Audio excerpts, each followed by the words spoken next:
Issues of the death penalty. In this presentation, I will be covering the basis on reasons why the death penalty shouldn't be considered as a punishment entirely. The stories of the people I'm going to talk about are real people whose lives were stripped away from their hands in such horrific manners.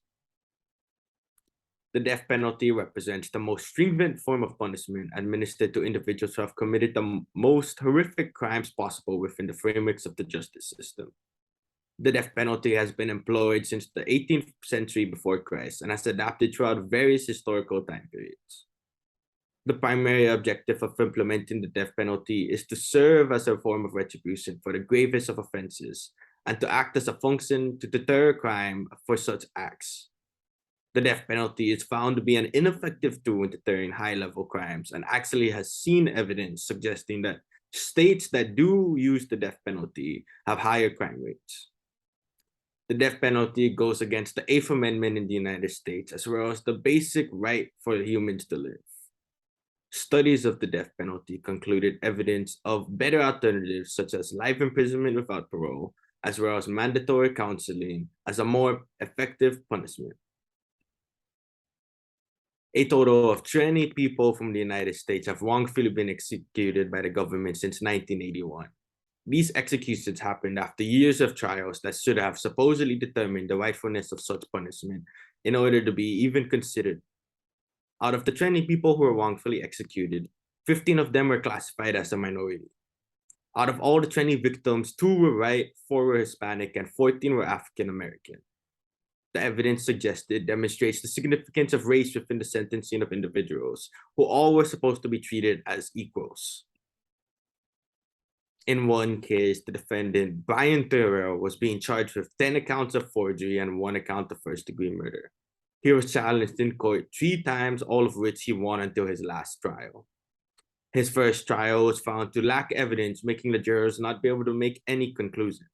The second trial, he was found guilty, but the ruling was overturned by the Georgia Supreme Court, when evidence of cohesion of a testimony showed from one of the head witnesses.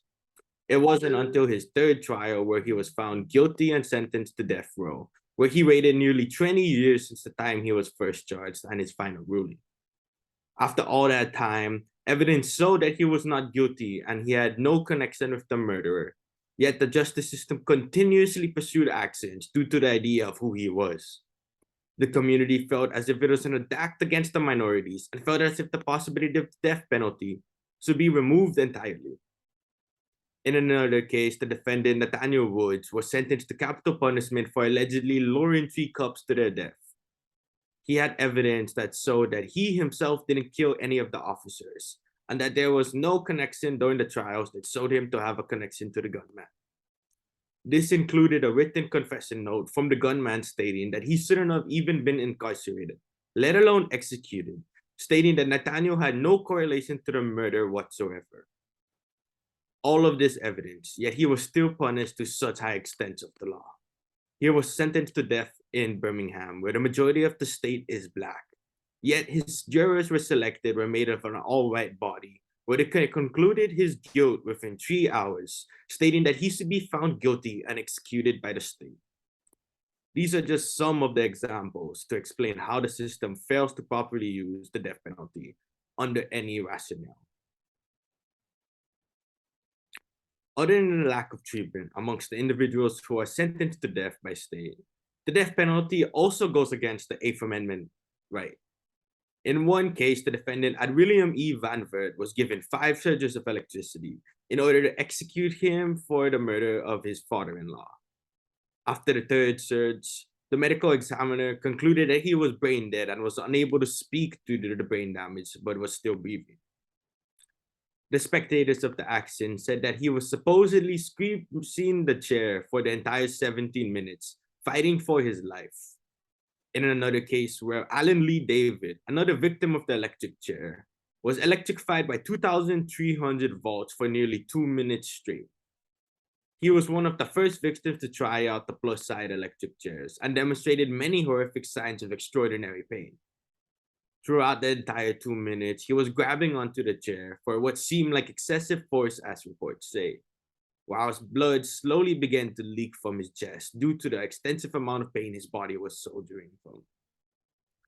After the execution, a strong odor of burnt flesh roamed around the entire room. The two examples demonstrate just some of the ways that 276 victims had to suffer from leading up to their death. It illustrates inhumane acts that are still used within the justice system. It is unacceptably wrong for the death penalty to even be issued at such high extents. No such person should let their final moments lead up to the executionary be implied by the government. These are my sources.